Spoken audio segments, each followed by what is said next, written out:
আসসালামু আলাইকুম। বাংলাদেশে গেল কয়েকদিন ধরে কিছু সুশীল সাংবাদিক, রাজনীতিবিদ, তারপরে নাট্য ব্যক্তিত্ব, এরকম অনেক লোকজন আছে। এদের ভেতরে এখন নতুন করে মানবিকতা তৈরি হয়েছে। এত মানবিক এরা হয়েছে, এদের মানবিকতার চোদনে আপনি বিচারও করতে পারবেন না কাউকে। ১.৫ মাসের বাচ্চা সহ যুবলীগ নেত্রী কারাগারে, তারপরে হলো গিয়ে ৭০ বছর বয়সেও হাতকড়া পরে তারপরে হসপিটালে নিয়ে যাওয়া হচ্ছে। এরপরে হাতকড়া পরে নিয়ে যাওয়া হলো আপনার বাবার জানাজায়, মায়ের জানাজায়। ওই যে একজনের স্ত্রী, জামাইয়ের পরকীয়া, জামাইয়ের পারিবারিক সমস্যার কারণে এই যে কয়েকদিন আগে হলো বাগেরহাটের এক সন্ত্রাস আপনার মাদকসেবী, তার দেখলেন না, এটা নিয়ে ব্যাপক হলো যে সে জেলখানায় থাকা অবস্থায় তার স্ত্রী হচ্ছে বাচ্চাদের নিয়ে তারপরে সুইসাইড করেছে। সেটা তো বিএনপির দোষ না, সেটা তো এই বর্তমান সরকার বা ইউনূস সরকারের দোষ না। এটা সেই পরিবারের কাছে গিয়ে তারপরে কি জানা গেল যে সেই পরিবারকে ওই ছেলের সাথে, ওই ছেলের আরও অনেকগুলো গার্লফ্রেন্ড ছিল যাদের সে ওই ছাড়া থাকা অবস্থাতেই ওই নারীকে সে খাবার দিত না, টাকা পয়সা দিত না। এরপরে তার পরিবারের মানুষজন তার উপরে নির্যাতন করত, তারপরে সে সুইসাইড করেছে। এখন যেই কারণেই হোক, আইন তো আইনের মতো করেই চলবে, তাই না? এই বাংলাদেশে এখনও পর্যন্ত জেলখানায় আছে, আপনাদের মনে আছে ওই যে ফুলগাজী, সোনাগাজীতে আপনার ফেনীর এই মাদ্রাসার শিক্ষার্থী ১৬ জন এখন পর্যন্ত কন্ডেম সেলে আছে। তারা এখনও পর্যন্ত ২ বছর হতে গেল, এখন পর্যন্ত তাদেরকে ছাড়া হয়নি। অথচ এই বনোজ কুমারের লালসার শিকার, টাকা পয়সা আত্মসাৎ, তাদেরকে নানানভাবে শুধু মাদ্রাসার শিক্ষার্থী, শিক্ষক এগুলো হবার কারণে তাদের বিরুদ্ধে এই মিথ্যা মামলা দিয়ে তারপরে সেই নুসরাত নামে এক ১২ ভাতারির কারণে তাদের সবগুলো মানুষকে এখন পর্যন্ত জেলখানায় রাখা হয়েছে। এই ১২ ভাতারিরে বেঁচে তার ২ ভাই পয়সা পাতি কামিয়েছে, পরিবার বড়লোক হয়েছে, বিল্ডিং উঠেছে বাড়িতে। বনজের সেই ওসি শাহ আলম থেকে শুরু করে অনেক লক্ষ লক্ষ কোটি কোটি টাকা কামিয়েছে, তারা এখন পর্যন্ত জেলখানায় আছে। আমরা এই দেশে দেখি নাই ৮০ বছর ৮২ বছরের জামায়াতের এক নেতার হসপিটালে থাকা অবস্থায় মৃত্যুর সময় পর্যন্ত ডান্ডা বেরি পরানো ছিল। এটাই বাংলাদেশ না? এটাই তো সেই বাংলাদেশ। মৃত্যুর পরেও সাকা চৌধুরীর বাড়ি কবরে গিয়া তারপরে হামলা করা হয়েছে। এই আলী হাসান মুজাহিদ, এই কাদের মোল্লা, তারপরে হচ্ছে গিয়ে ওই যে মীর কাশেম আলী, জানাজা পর্যন্ত দিতে না, সময় দেওয়া হয়েছে ২ মিনিটের মধ্যে জানাজা শেষ করবে, গোসল দিতে দেয় না। এই যে বজলুল হুদা, আমাদের চুয়াডাঙ্গার কৃতি সন্তান, এই বীর যোদ্ধা, ৭৫-এর বীর যোদ্ধা, তারে মানে গলা কেটে ফেলেছে আপনার, ফাঁসির কথা বলে গলা। বাতেন মাজেদ, ক্যাপ্টেন মাজেদ গলা কেটেছে, শেখ হাসিনা নিজের হাতে গলা কেটেছে। এটা তো সেই বাংলাদেশ, তাই না? আমরা এই দেশে দেখি নাই ছোট বাচ্চা সহ তারপরে জেলখানায় পাঠানো হয়েছে, এটা আমরা দেখি নাই।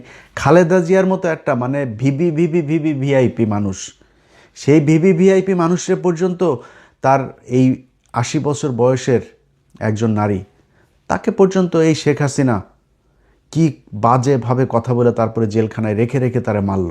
এগুলো এই বাংলাদেশেই ঘটেছে না? এখন নতুন করে মানবিক কিছু সাংবাদিক আটক আছে। এই যে মুজা বাবু, তারপরে শাকিল, ফারজানা রূপা, এরা কি করেছে আমরা জানি না? আসিফ নজরুল যখন আইনমন্ত্রী হয় তখন থেকে এই জাউরামি শুরু হয়েছে। আসিফ নজরুল এসেই প্রথম দিন বয়ান দিল যে গণহারে এই মামলা করে মামলাগুলোকে করে দেওয়া হয়েছে। গণহারে মামলা কিরে? পাঞ্চতর এই বাংলাদেশে যত কজন আওয়ামী লীগ আছে প্রতিটার নামে মামলা হইতে হবে। আমার সাথে অনেক আওয়ামী লীগের লোকজন আছে, অনেক মানুষ আছে আওয়ামী লীগের, সে আওয়ামী লীগ করে কিন্তু আমারে খুব পছন্দ করে, আমি ইন্ডিয়া বিরোধী, এই জন্য আমার খুব পছন্দ করে, সেও ইন্ডিয়া বিরোধী। আমি ভাই একটা ছবি তুলবো আপনার সাথে, আমি আওয়ামী লীগ করি তাও আপনারা পছন্দ করি। আমি কোশ্চেন করি, আমি বলি যে আপনি ৫ই আগস্টের আগের দিন পর্যন্ত আওয়ামী লীগ ছিলেন? যদি আওয়ামী লীগ থাকেন তাহলে আসেন না, আর যদি আওয়ামী লীগ না থাকেন অন্তত ৫ তারিখ ভোর রাতে সুবে সাদিকের আগ পর্যন্ত যদি তওবা করে মুসলমান হয়ে থাকেন তাইলে ঠিক আছে, নাইলে আপনার মতো আওয়ামী লীগের সাথে ছবি তুলবো না, আমার সাথে কথা বলার দরকার নেই। আপনি এই জুলাই মাসে আমাদের চোখের সামনে, আরে ভাই ছোট ছোট বাচ্চা হেলিকপ্টারে করে শিশু দুধের বাচ্চাকে পর্যন্ত গুলি করে মেরে ফেলেছে। এটা সেই বাংলাদেশ।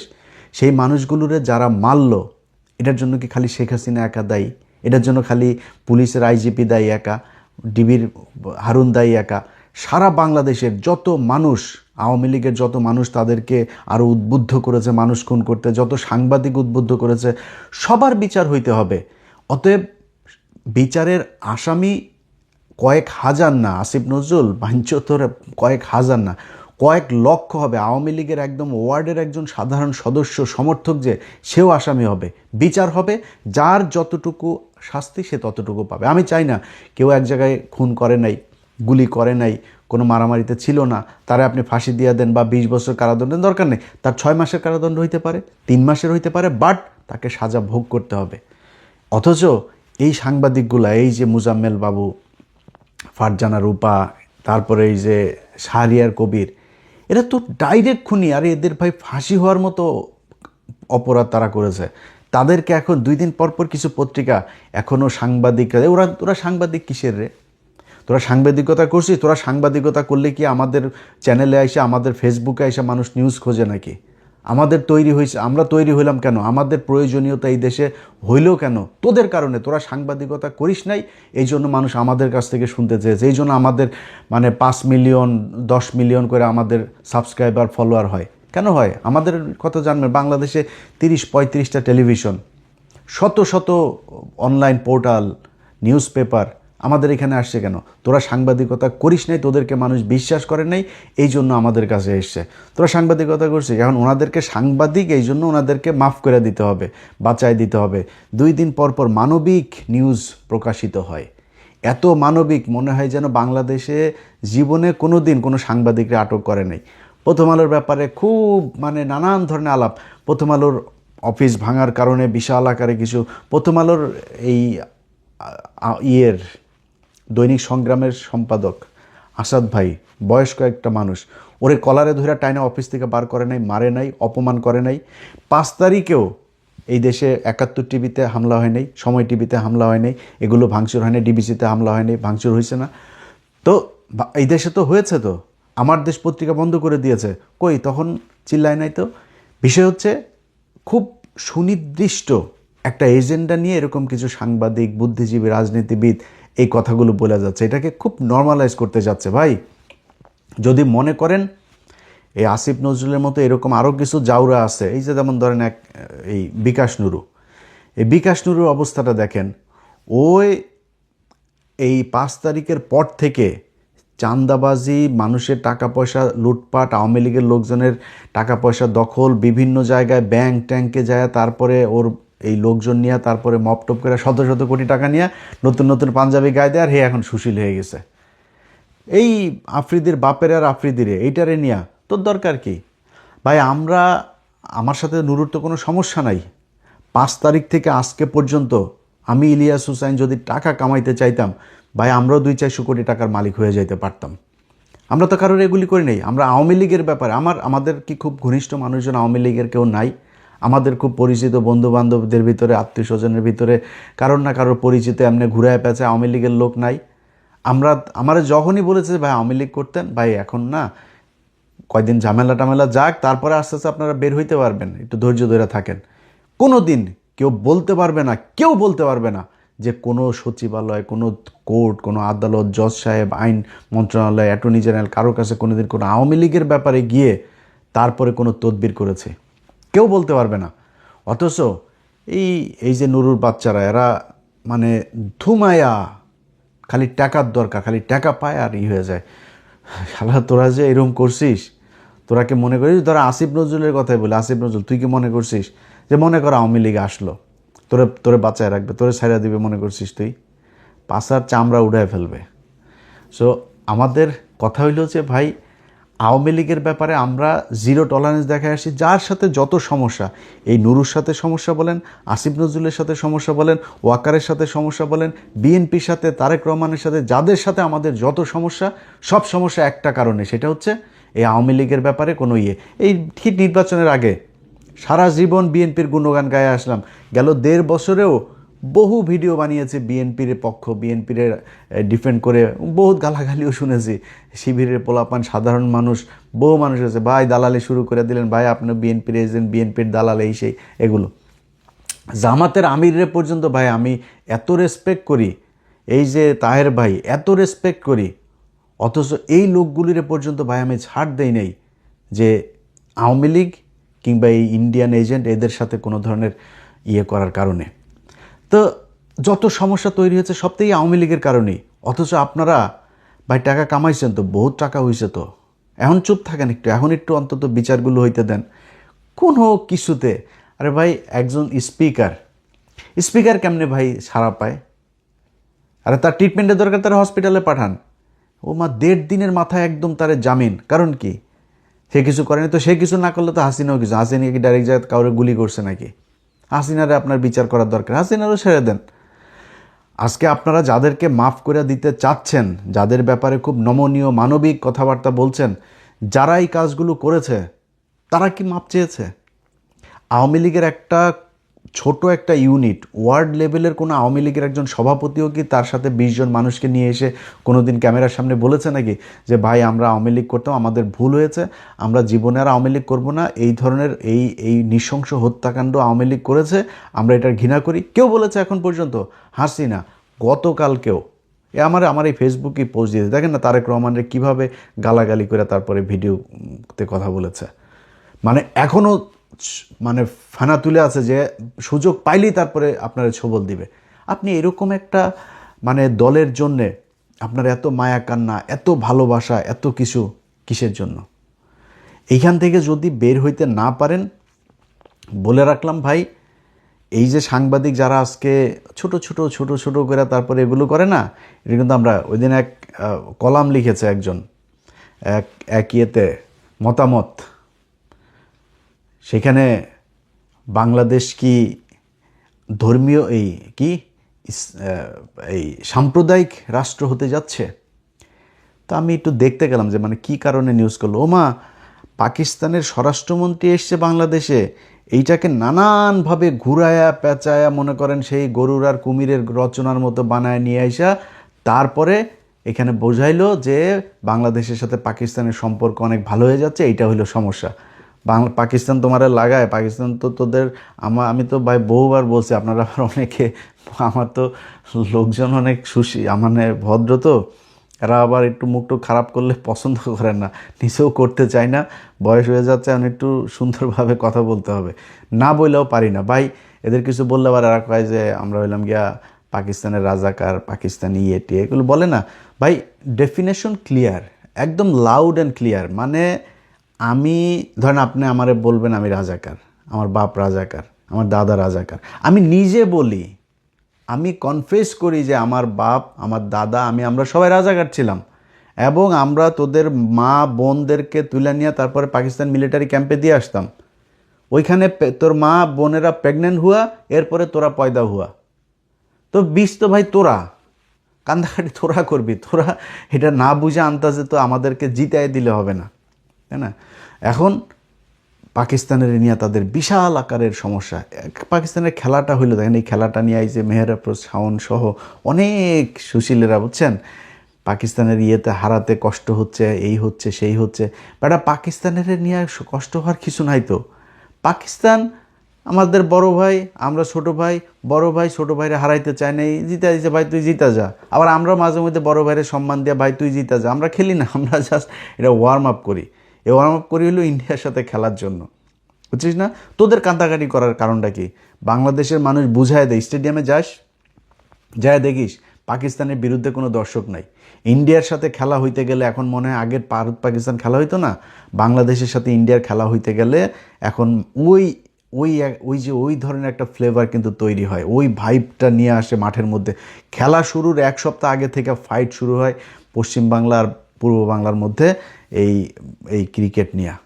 এইটা আমাদের দেশের জনগণ বুঝতে পেরেছে যে আমাদের শত্রু ভারত, এই কারণে এরকম হয়। দেখছিস না, পাকিস্তানের স্বরাষ্ট্রমন্ত্রী এসে জিয়াউর রহমান খালেদা জিয়ার কবর জিয়ারত করতে গেছে, দেখছিস না মানুষ পাকিস্তান জিন্দাবাদ, বাংলাদেশ জিন্দাবাদ, আসসালামু আলাইকুম এগুলো করছে, বুঝছিস না? এগুলো কিন্তু আমাদের দেশের বদলে যাওয়া এক সিনারিও, এগুলো আমরা তৈরি করেছি, এই গেল 15 বছরে মানুষকে বুঝায় বুঝায় বুঝায় বুঝায় সত্যটা সামনে নিয়ে আসা হয়েছে। যে ইতিহাস মানুষকে জানতে দেওয়া হয়নি সেই ইতিহাস আমরা তুলে ধরেছি, তুলে ধরে ধরে মানুষকে বোঝানো হয়েছে যে Pakistan is not our enemy. এইটা মানুষ বুঝতে পেরেছে। এইটা হচ্ছে গিয়ে আমাদের এখনকার বর্তমান বাস্তবতা। এই বাস্তবতায় দাঁড়িয়ে তারপরে আপনি এখন পাকিস্তানের সাথে সম্পর্ক হইলে আমরা বিশাল আকারে জঙ্গি রাষ্ট্র, সাম্প্রদায়িক রাষ্ট্র হয়ে যাব। কই শুভেন্দু ওইদিকে বলে এটা হিন্দু রাষ্ট্র, এখানে কোনো ধর্ম, মুসলমান সাম্প্রদায়িকতা কোনো কিছু চল, মুসলমান হলে পিটানো, মসজিদের ভেতরে যায় এই করে। কই নিউজ কই? এক বাংলা এডিশন ছাড়া আমি তো কারণ নিউজ দেখি না। আরও 2-4টা আছে, এই যেমন আমার দেশ, 21 টিভি, এনটিভি, কয়েকটা টেলিভিশন আছে। বাট যারা এই যে অসাম্প্রদায়িকার কথা বলে, কোথায় 71, সময়, ডিবিসি, প্রথমা, ডেইলি স্টার, কই দেখি না তো এদের অসাম্প্রদায়িকতা কোথায়? নাই তো। তখন ওই জায়গায় গেলে আর অসাম্প্রদায়িকতা থাকে না নাকি? অসাম্প্রদায়িকতা খালি মুসলমানদের বেলায় আসে। এই হইল গিয়া বর্তমান পরিস্থিতি। তাদের খুব আক্ষেপ পাকিস্তানের সাথে কেন সম্পর্ক ভালো। পাকিস্তানের সাথে সম্পর্ক না, পাকিস্তানের সাথে সব সম্পর্ক ঠিক হইতে হবে, শতভাগ অ্যাক্সেস তাদেরকে দিতে হবে। আমাদের সাথে তাদের গোয়েন্দা চুক্তি, সামরিক চুক্তি, বাণিজ্যিক চুক্তি, অর্থনৈতিক চুক্তি, শিক্ষা চুক্তি, সব চুক্তি হইতে হবে।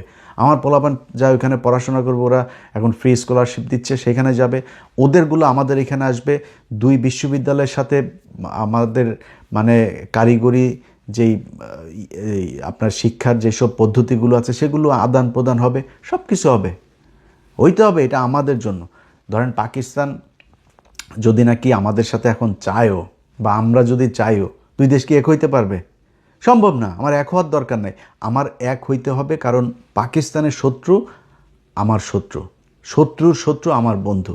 পাকিস্তান আমার এই জন্য বন্ধু, পাকিস্তান আমার মুসলমান ভাই। সব দিক থেকে মিলায়া পাকিস্তানের সাথে আমাদের সম্পর্ক। এটা ওনাদের নানান হিসাব টিসাব মিলে, আমি ওই কলামটা পড়লাম, মানে বিরাট ইতিহাস দিয়া ঘুরায় পেঁচায়া তারপরে পাকিস্তানের সাথে আমাদের সম্পর্ক হলে সাম্প্রদায়িক হয়। এবার সাম্প্রদায়িক কিরে? আমার দেশের 95% মানুষ মুসলমান। সাম্প্রদায়িক মানে কি? আমার দেশের ধর্ম যা সেটা পৃথিবীর কোন দেশ মানে না? আমেরিকার পৃথিবীর সবচেয়ে অসাম্প্রদায়িক রাষ্ট্র হিসাবে ক্লেম করে তারা। তো প্রেসিডেন্ট ট্রাম্প এখানে নিছে, আপনার শপথ নিছে, বাইবেলের উপরে হাত দেয় নেই। এটারে সাম্প্রদায়িকতা বলে না। ওইটারে তো আবার বলেন না সাম্প্রদায়িকতা।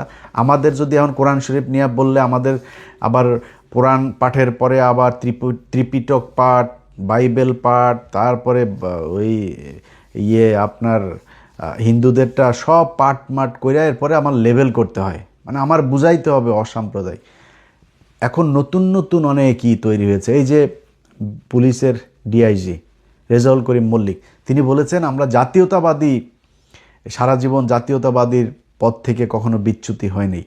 এ লোক গেল 15 বছর মানে ডিটেনশন খেটেছে, সে তো মানে কোনো পদে যাইতে পারে নাই। এটা পানিশমেন্ট পোস্টিংয়ে ছিল। সে বলেছে আমি জাতীয়তা। এবার জাতীয়তাবাদী মানে কি? জাতীয়তাবাদী মানে বাংলাদেশি, মানে জাতীয়তাবাদী। জাতীয়তাবাদী মানে কি বিএনপি? জিয়াউর রহমান ডিফাইন করে দিয়ে গিয়েছে যে বাংলা, পূর্ব পাকিস্তান আর পশ্চিম পাকিস্তান দুই দেশে বাঙালি। তো ওরা যদি বাঙালি, আমরা যদি বাঙালি, তাহলে তো আর 2 দেশ আলাদা থাকলো না। আমরা কেন বাংলাদেশি, এইটা জিয়াউর রহমান ডিফাইন করে দিয়ে গিয়েছে, এবং এই জায়গাতে দাঁড়িয়ে আমাদের নতুন একটা বাংলাদেশ তৈরি হয়েছে। শেখ মুজিবের সেই বাংলাদেশ থেকে জিয়াউর রহমান আমাদেরকে এই জায়গায় আলাদা করে দিয়ে গিয়েছে। যদি আলাদা না থাকে তাহলে ভারত আর বাংলাদেশের মধ্যে কোনো পার্থক্য থাকবে না। তো সে বলেছে খালি আমি জাতীয়তাবাদী, যেহেতু বলেন আমি বিএনপি। তোদের পুলিশেরা, তোরা আজকে যারা কিনা যেই নিউজগুলো, বিবিসি পর্যন্ত, এই আকবর টাকবর, এরা বুঝছেন, এরা হইল গিয়া সব এই প্রথম আলো, ডেইলি স্টারের প্রক্সি দেয়। কয়েকটা পত্রিকা আছে, বিজনেস স্ট্যান্ডার্ড, তারপরে বিডি নিউজ 24, এই ডয়চে ভ্যালি, তারপরে হইল গিয়া বিবিসি। এরা এখন প্রথম আলো, ডেইলি স্টার খুব ভালো শেপে নাই, তো এখন ওদের দিয়ে এরা করায়, এগুলো করায়। তো ওনাদের এখন খুব গায়ে লেগেছে যে উনি জাতীয়তাবাদী কেন বললো। জাতীয়তাবাদী বলবে না কেন? তোদের বাপেরা যখন জয় বাংলা বলে স্লোগান দিত তখন তো কিছু বলিস নাই। জয় বাংলা তো আওয়ামী লীগের স্লোগান। বাংলাদেশে মুক্তিযুদ্ধ জয় বাংলা বলে হয় নাই। মুক্তিযুদ্ধে জয় বাংলা একমাত্র বলতো মুজিব বাহিনী, ওই বিএলএফ, যেটা কিনা এই দেরাদুনে থাকতো, ওই পাকিস্তান ইয়েতে থেকে সোনাগাছিতে লুচ্চামি করতো, ওরা খালি বলতো। বাংলাদেশের মুক্তিযোদ্ধারা জয় বাংলা বলে নাই। বাংলাদেশের মুক্তিযোদ্ধাদের স্লোগান ছিল নারায়ে তাকবীর, আল্লাহু আকবার। এটা বিশ্বাস না হইলে বাংলাদেশের স্বাধীনতার যে ঘোষণা আছে, স্বাধীনতার ঘোষণায় যায় পরগা যা, এই যে স্বাধীনতার দলিলপত্র আছে না, স্বাধীনতা যুদ্ধের দলিলপত্রের 3য় খণ্ডের 18 নম্বর পৃষ্ঠায় যা, খুঁজে বার করগা, দেখগা, আমার কাছে আছে ওই বই। তো আমাদেরকে ইতিহাস শিখায় লাভ নাই, আমরা এগুলো খুঁজে খুঁজে বের করছি। সো আমার মুক্তিযুদ্ধের ইতিহাস, এই জয় বাংলা, জয় বঙ্গ, ধনমন এগুলো ছিল না। বাংলাদেশে যারা ওই মুজিব বাহিনী, ওরা এগুলি রেকর্ড করতো, ওইখানে বসে বসে করতো, রেকর্ড করতো। আর সারা পুরা 9টা মাস মুক্তিযোদ্ধাদের সাথে মুজিব বাহিনীর যুদ্ধ হয়েছে, পুরো 9 মাস। এই তাজউদ্দিন আহমেদের বই পড়েন ভাই, সে নিজে বলেছে এই মনি তুফাইল তাকে মারার জন্য তার যে অফিস কলকাতায়, সেখানে লোক পাঠিয়েছে। সে বন্দুক নিয়ে এসে দরজার সামনে দাঁড়ায়, তারপরে কাঁপতে কাঁপতে তারপরে বন্দুক ফেলে দিয়েছে। স্যার আমারে মাফ করে দেন স্যার, আমি পারবো না স্যার। কী হয়েছে স্যার, আপনারে মারার জন্য আমারে পাঠাইছে। এ তাজউদ্দিন আহমেদের নিজের কথা ভাই। আপনারা মুক্তিযুদ্ধ জানতে হইলে তাজউদ্দিন আহমেদের লেখা বই পড়বেন, জেনারেল ওসমানীর বই পড়বেন, এগুলো পড়েন, তারপরে বুঝতে পারবেন। তাদের নিজের মুখে মেজর জলিলের কথা পড়েন, সব জানতে পারবেন, সেখানে আছে এগুলো। আমাদেরকে এই ধনপন ইতিহাস শিখায় লাভ নাই। এই জয় বাংলা, বাল বাংলা, এই জয় বাংলার এগুলো আওয়ামী লীগের স্লোগান। সেই স্লোগান এই পুলিশরা দিয়েছে, তখন কিছু বলেন নাই তো। এখন আপনাদের নতুন করে অসম্ভব। প্রথম আলো ডেইলি স্টার নিউজ করে, মতি লেখে ডেইলি স্টারে, মাহফুজ আলম লেখে প্রথম আলোয়। হ্যাঁ, হচ্ছে গিয়ে কি প্রশাসনে এই ওর নাম কি, পেশাজীবীদের মাঝে রাজনীতি ঢুকে যাচ্ছে। হ্যাঁ, রাজনীতিতে এই আপনার পেশাদারিত্ব নষ্ট হচ্ছে। তোর এই কলাম 5 তারিখের আগে কোথায় ছিল? সব জায়গায় ঘোষণা দিয়া দিয়া তোরা তারপরে খুতবা পর্যন্ত নষ্ট করছিস, তোরা খুতবা পর্যন্ত বেঁধে দিয়েছিস যে আওয়ামী লীগের মতো করে খুতবা পড়তে হবে। তোরা এত বড় জালিম, সেদিন কোথায় ছিলি তোরা? বইয়ের ভিতরে, যেসব বইয়ের ভিতরে যে পাঠ্যপুস্তকে যা করেছিল, তোরা কোথায় ছিলি? তোরা এগুলোকে আরও উস্কায় উস্কায় তারপরে করছিস। সেদিন কোনো কথা হয় নাই। আজকে ওনারা সুশীল হয়ে গিয়েছেন। সুশীল হয়ে তারপরে এখন আওয়ামী লীগকে ছেড়ে দিতে হবে, সাংবাদিকদের ছেড়ে দিতে হবে। তোদের সবগুলির ফাঁসি হওয়া উচিত। তোরা হাসিনাকে শেষ দিন পর্যন্ত উদ্বুদ্ধ করেছিস, আরও মারেন, যা প্রয়োজন হয়ে করেন। এই জঙ্গিরা আমাদের, আরে বয়ান রে, আমাদের মুক্তিযুদ্ধের চেতনায় হাত দিয়েছে, আমাদের উন্নয়নের মূল জায়গায় হাত দিয়েছে, মেট্রো রেলে হাত দিয়েছে, ওখানে হাত দিয়েছে, টেলিভিশন ভবনে হাত দিয়েছে, ওদেরকে ছাড়া যাবে না। এই সাংবাদিকরা বলেছে শেখ হাসিনাকে। শেখ হাসিনা তাদের মাধ্যমে আরও বেশি পাওয়ার পেয়েছে যে না, শেষ পর্যন্ত থাকতে হবে। শেখ হাসিনা চেয়েছে শেষ পর্যন্ত, শুধু পারে নাই। মানুষের যেই বুকের সামনে গুলি নেয়ার যে সাহস এই দেশের মানুষ দেখিয়েছে, আন্তর্জাতিক কিছু ব্যাপার ছিল, সব মিলায় তারা পারে নাই শেষ পর্যন্ত। বাট এই সাংবাদিকরা কি চেয়েছে? এই বুদ্ধিজীবীরা চেয়েছে? ওদের সবার বিচার হওয়া দরকার। আজকে তারা এই মানুষগুলোরে বাঁচাইতে চায়। নুরু 2 দিন আগে সে যায় বলে যে আমরা এত দেশপ্রেম, আমরা দেশে যাই না কেন? সুদানির ফুয়া, আমরা দেশে যাই না কেন তুই বুঝিস না? আমরা দেশে যাই না কারণ হয়েছে তোদের মতো জাউরারা, যারা কিনা আওয়ামী লীগরা এখনও টিকায় রাখতে চাস, তোদের কারণে আমরা দেশে যাইতে পারি না। আর আরেকটা দেশে যাই না কারণ কি জানিস? এটা হলো তোরে যে বিকাশের টাকা পাঠাই না আমরা এখানে কামলা দিয়া, ওই তোরে তো বিকাশের টাকা দিতে হবে। তোরে টাকা দেওয়ার জন্য আমরা কামলা খাটি বাইরে, এই জন্য আমরা দেশে যাইনি। সুদানির ফুয়া, তুই আবার এসে এনে ভাব মারাইস না। তোর বাপের নিয়ে কথা বলতে গেলে হিসাব করে কথা বলবি। তোর বাপের হাতের মধ্যে ফকিন্নির মতো তোর ওই বাপদের কাছ থেকে টাকা পয়সা নিয়ে মানুষের তদবির করে মানুষের একটা দিতে বলিস, একটা প্রমাণ দিতে বলিস ইলিয়াস নিয়ে যে কোনো জায়গায় তদবির করে কারোর কাছ থেকে 4 আনা পয়সা নিছে, কোনো ব্যবসায়ীর কাছ থেকে যায় তারপরে জিম্মি করে যে আপনারা এইটা করতে হবে, আপনারা মামলা থেকে বাঁচাই দিব, এই করে দিব, আপনার টাকা দিতে, একজনের কাছ থেকে নিয়ে দেখাইস আমারে। ওই দিন গদলা নিজের গলার মধ্যে নিজের জুতা নিয়ে তারপরে ফেসবুকে ইউটিউবে আইসা লাইভ করে সারা জীবনের জন্য মুখ লুকায় ফেলবো। এত সোজা তোর কোন বাপের নিয়ে কথা কইস? তুই এখন কিছু টাকা পয়সা হয়েছে, তুই এখন ভাবের ঠেলায় সারা জীবন তোর পিছনে লাগে থাকবো। তোর শান্তিতে থাকতে দেবো না। তোর পিছনে কি করতে এটা তুই জানিসও না। দেখবি খুব বেশি দিন না, অল্প কয়েকদিনের মধ্যে দেখবি সারা দেশের মানুষ দেখবে তুই কারে খেপাইছিস, তুই এটা চিনতে পারিস নাই। তোর ঘরের মধ্যে ঢুকে তোর ঘরের খবর নিয়ে আসবো, চিনিস আমারে? অপেক্ষা কর। যাই হোক ভাই, শেষ করি খালি একটা কথা বলা, বিএনপি করেন, জামাত করেন, আপনাদের কাছে আল্লাহর ওয়াস্তে আমি চাই না আওয়ামী লীগের সবার ফাঁসি হয়ে যাক। প্রথমত আওয়ামী লীগকে মাপ চাইতে হবে, দ্বিতীয়ত মাপ চাওয়ার পরে যার যতটুকু অপরাধ তাকে ততটুকু হইতে হবে, তার বিচার হইতে হবে। একদম শেষ লেভেলের যেই নেতাটা, যেই কর্মীটা সেদিন মাঠে ছিল, সেও এই হত্যাকাণ্ডের সাথে জড়িত। একটা হত্যাকাণ্ডের মধ্যে খালি যে গলায় ছুরি দিয়ে তারপরে হত্যা করে, এইটাই খালি হত্যা না, এইটার সাথে যে ওইটার সহযোগিতা করেছে, যে পরিকল্পনা করেছে, যে এটা এক্সিকিউট করতে মানি দিয়েছে, যে এটা মারার পরে লাশ গুম করতে তারপরে সহায়তা করেছে, যে দেখেছে, দেখে তারপরে সেটা গোপন করেছে, সব কয়জন আসামি। বাট যে সরাসরি জবাই করেছে তার অপরাধ সবচেয়ে বেশি। পরিকল্পনা করেছে সে, তারপরে যে কিনা লাশ গুম করেছে তারা আবার আরেকটা পক্ষ, যে দেখে তারপরে গোপন করেছে সে আবার আরেকটা পক্ষ। এরকম অনেকগুলো বিষয় আছে। সো এইভাবে বিচার হবে, বাট বিচারগুলো হইতে হবে।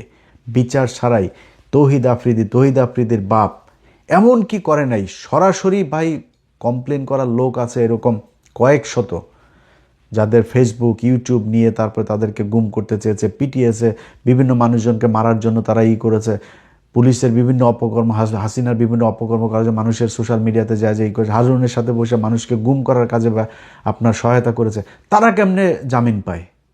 কিভাবে সম্ভব? এই ফারজানা রূপা, শুধুমাত্র শাপলা চত্বরের ঘটনায় ফারজানা রূপার 3000 বার ফাঁসি হওয়া উচিত। বাঁচায় দেয় সবাই রে। এইভাবে হইলে এটার পরিণাম, এটার কনসিকুয়েন্স যা আছে, এই পানিশমেন্ট একদিন আপনাদেরকেও পাইতে হবে। অনেকগুলো মানুষ মারা গিয়েছে। যদি নাকি মনে করেন না এটার বিচার করবেন না, তাহলে সরাসরি বলে দেন যে 5 জুলাইয়ের থেকে 5 আগস্ট পর্যন্ত এই দেশে কোনো মানুষ মারা যায় নাই, এগুলো সব এআই দিয়ে তৈরি করা ভিডিও। আমরা বুঝবো যে ওকে ঠিক আছে, তাহলে বাদ। আমাদের চোখের সামনে এগুলো আমাদের বুকে রক্তক্ষরণ হয়। এই মানুষগুলো যে মারা গিয়েছিল, আমি বহু আওয়ামী লীগের মানুষ চিনি। এবার এই জুলাইয়ের এই আন্দোলন দেখে আওয়ামী লীগ করে, আমার এইখানে আওয়ামী লীগের বিরুদ্ধে চলে আসে, এখানে মিছিল করেছে, টাইম স্কোয়ারে গিয়েছে মিছিল করতে, জ্যাকসন হাইটে মিছিল করেছে, দূতাবাসের সামনে মিছিল করেছে। আওয়ামী লীগের মানুষ কষ্ট সহ্য করতে পারে নাই।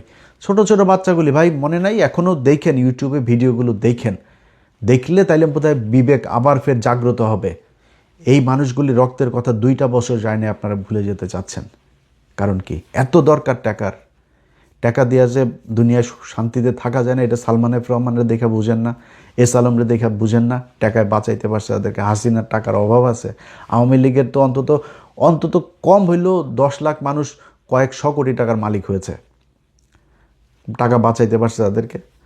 তো এই মানুষগুলির সাথে বেইমানি করেন না। আপনাদের আজকে যতটুকু শান্তি দিয়েছে, আমি ইলিয়াস যতই চিল্লাপাল্লা যত কিছুই করি, তারপরও দিন শেষে আল্লাহর কাছে শুকরিয়া করি যে হাসিনা বাংলাদেশের প্রধানমন্ত্রী নাই।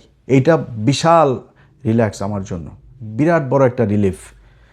সো আপনাদেরকে তো চেয়ারে বসায় দিয়েছে, ক্ষমতায় আছেন, অনেক ভালো আছেন, মানুষগুলির বিচারগুলি একটু করেন। আল্লাহ হাফেজ।